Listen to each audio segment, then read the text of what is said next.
അധ്യായം 15. അനന്തരം യെരൂശലേമിൽ നിന്ന് പരീശന്മാരും ശാസ്ത്രിമാരും യേശുവിന്റെ അടുക്കൽ വന്ന്, നിന്റെ ശിഷ്യന്മാർ പൂർവന്മാരുടെ സമ്പ്രദായം ലംഘിക്കുന്ന എന്ത്? അവർ ഭക്ഷിക്കുമ്പോൾ കൈ കഴുകുന്നില്ലല്ലോ എന്ന് പറഞ്ഞു. അവൻ അവരോട് ഉത്തരം പറഞ്ഞത്, നിങ്ങളുടെ സമ്പ്രദായം കൊണ്ട് നിങ്ങൾ ദൈവകൽപ്പന ലംഘിക്കുന്ന എന്ത്?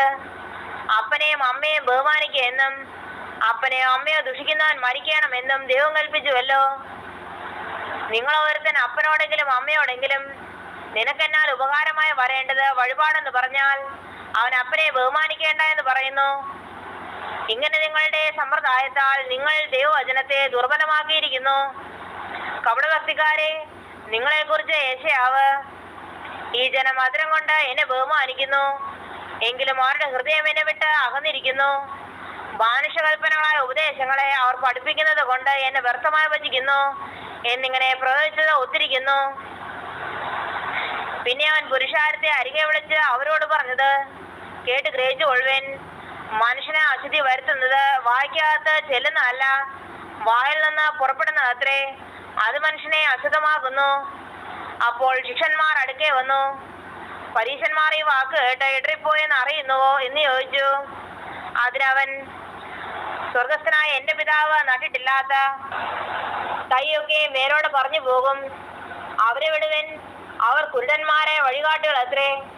കുരുടൻ കുരുടനെ വഴി നടത്തിയാൽ ഇരുവരും കുഴിയിൽ വീഴും എന്ന് ഉത്തരം പറഞ്ഞു. പത്രോസ് അവനോട്, ആ ഉപമ ഞങ്ങൾക്ക് തെളിയിച്ചു തരയണമെന്ന് പറഞ്ഞു. അതിന് അവൻ പറഞ്ഞത്, നിങ്ങളും ഇന്ന് വരെ ബോധമില്ലാത്തവരോ? വായ്ക്കകത്ത് കടക്കുന്നതെല്ലാം വയറ്റിൽ ചെന്നിട്ട് മറപ്പുരയിൽ പോകുന്നു എന്ന് ഗ്രഹിക്കുന്നില്ലയോ? വായിൽ നിന്ന് പുറപ്പെടുന്നതോ ഹൃദയത്തിൽ നിന്ന് വരുന്നു, അത് മനുഷ്യനെ അശുദ്ധമാകുന്നു.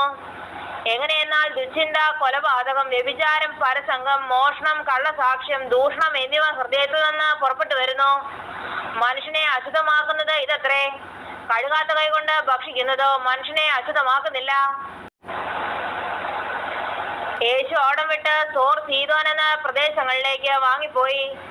ആ ദേശത്ത് നിന്ന് ഒരു കനാന്യ സ്ത്രീ വന്ന് അവനോട്, കർത്താവേ, ദാവീദ് പുത്രാ, എന്നോട് കരുണ തോന്നണമേ, എന്റെ മകൾക്ക് ഭൂത ഉപദ്രവം കഠിനമായിരിക്കുന്നു എന്ന് നിലവിളിച്ചു പറഞ്ഞു. അവൻ അവളോട് ഒരു വാക്കും ഉത്തരം പറഞ്ഞില്ല. അവന്റെ ശിഷ്യന്മാർ അടുക്കെ വന്നു. അവൾ നമ്മുടെ പിന്നാലെ നിലവിളിച്ചു കൊണ്ടുവരുന്നു, അവളെ പറഞ്ഞയക്കണമേ എന്ന് അവനോട് അപേക്ഷിച്ചു. അതിനവൻ, ഇസ്രായേൽ ഗൃഹത്തിലെ കാണാതെ പോയ ആടുകളുടെ അടുക്കിലേക്കല്ലാതെ എന്നെ അയച്ചിട്ടില്ല എന്ന് ഉത്തരം പറഞ്ഞു. എന്നാൽ അവൾ വന്നു, കർത്താവേ, എന്നെ സഹായിക്കണമേ എന്ന് പറഞ്ഞ് അവനെ നമസ്കരിച്ചു. അവനോ മക്കളുടെ അപ്പമെടുത്ത് നായ്ക്കുട്ടികൾക്ക് ഇട്ടുകൊടുക്കുന്നത് നന്നല്ലെന്ന് ഉത്തരം പറഞ്ഞു. അതിനവൾ, അതേ കർത്താവേ, നായ്ക്കുട്ടികളും ഉടയവരുടെ മേശയിൽ നിന്ന് വീഴുന്ന നുറുക്കുകൾ തിന്നുന്നുണ്ടല്ലോ എന്ന് പറഞ്ഞു. യേശു അവളോട്, സ്ത്രീയെ, നിന്റെ വിശ്വാസം വലിയത്, നിന്റെ ഇഷ്ടം പോലെ നിനക്ക് ഭവിക്കട്ടെ എന്ന് ഉത്തരം പറഞ്ഞു. ആ നാഴിക മുതൽ അവളുടെ മകൾക്ക് സൗഖ്യം വന്നു. യേശു അവിടെ നിന്ന് യാത്രയായി ഗലീല കടലരികെ ചെന്ന് മലയിൽ കയറി അവിടെ ഇരുന്നു. വളരെ പുരുഷാരം, മുടന്തർ, കുരുടർ, ഊമർ, കൂനർ മുതലായ പലരെയും അവന്റെ അടുക്കൽ കൊണ്ടുവന്ന് അവന്റെ കാൽക്കൽ വെച്ചു. അവൻ അവരെ സൗഖ്യമാക്കി.